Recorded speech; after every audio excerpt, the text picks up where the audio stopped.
Hi, this is Leslie Crowley. I'm here with Eva with the Better Business Bureau, and we want to talk this morning about the Better Business Bureau, how it's different from other platforms, and what the advantages are for a business to be accredited with the Better Business Bureau.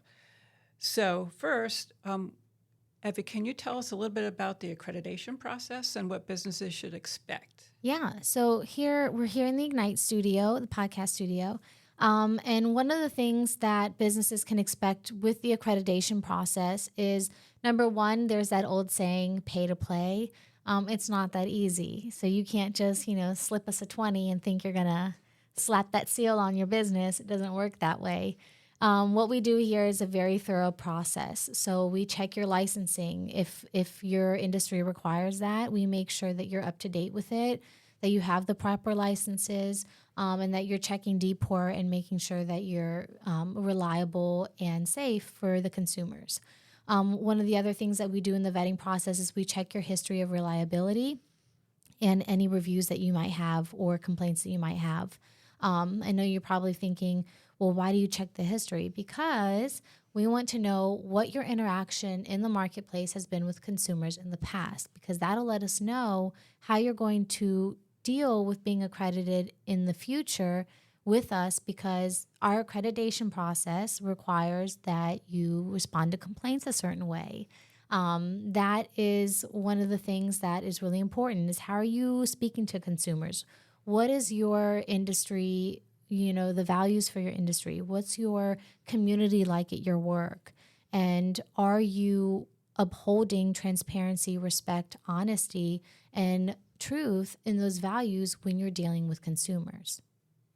So you do focus on resolving disputes between businesses and consumers? We do. We also, part of the vetting process that I didn't mention is that once our staff actually does all the background check, they actually go through a voting with our board of directors. And so then our board of directors vote you in. If you pass, everybody loves you, everything looks great, they've done their own research, you get to be accredited. If you don't pass, unfortunately, you still can't slip them that 20. You're not going to be an accredited business, but you're more than welcome to do better in the future and, look back and do those values that we have, live that way in your company, and we can look at accreditation again. How about if I don't have a website? So that is a little difficult, but the good thing if you are accredited and you do become a business, even if you're not, we actually have business profiles on the BBB.org. So the business profile is like a mini website for you. It's where you can post pictures and videos of your business, excerpts where your reviews are listed, your complaints are listed, and all of the information that you could possibly need on a website can go on this mini version of a website called the business profile on bbb.org. And it's really great because we have inquiries of 1.5 million, which I think are actually supposed to double next year in 2025, which means that's the traffic that is coming onto bbb.org and checking to see your business profile, whether or not you're accredited and whether or not they want to do business with you. Now, the BBB has been in operation for over 100 years. What makes it different now than it was then? I think you mentioned this before when we were talking, and it's something that Barry brings up a lot. We are not your grandfather's BBB anymore.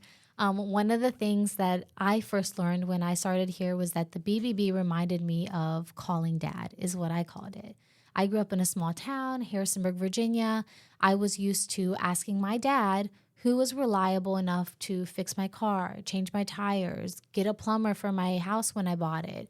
That is what the BBB is today. We are a system of data and information that is so valuable, it's nearly priceless, and yet consumers don't have to pay for it. So as a business, it's even better for you to be accredited with us because you're providing all of that information and then some to consumers, which means you care about them enough that you're willing to pay that accreditation fee every year to make sure they have access to that data, to do reliable business with you, a trustworthy business that we've vetted, and to make sure that they're not getting scammed. Terrific. Well, thank you so much. Thank I learned you. a lot. Yeah. And one other thing that I wanted to mention why accreditation is so important, and it's something that we mention a lot in the BBB office. It's something that gets overlooked or said in passing, and people don't really think about it. We want a marketplace that starts with trust. Mm-hmm. And you said it yourself. We've been here over 100 years, 113, I think, almost now. If we want a marketplace that starts with trust, and we are a nonprofit, that means that we don't make money off of consumers that come give us complaints or reviews. We are doing that for free. It is the businesses themselves that decide that they want to be a trustworthy business in the marketplace, to go through the scrutinous vetting process that requires them to be vulnerable to a certain extent to us, to be able to prove to the consumer that they care about you so much that they wanted to go through this process. And I cannot stress this enough how valuable it is to have that quality in a business, to prove that you care about the consumers and you care about them shopping locally with your company. And that's really important, definitely. It really is. Trust is important. Trust is important, especially nowadays. That's for sure. Thank you. Thank you. Everyone that's watching, if you're watching on YouTube, please make sure to like, share, subscribe, and comment down below. Share it out. We want a marketplace that starts with trust. Let the market know about us. And if you're listening on Spotify, do the exact same thing. Thank you. Thank you.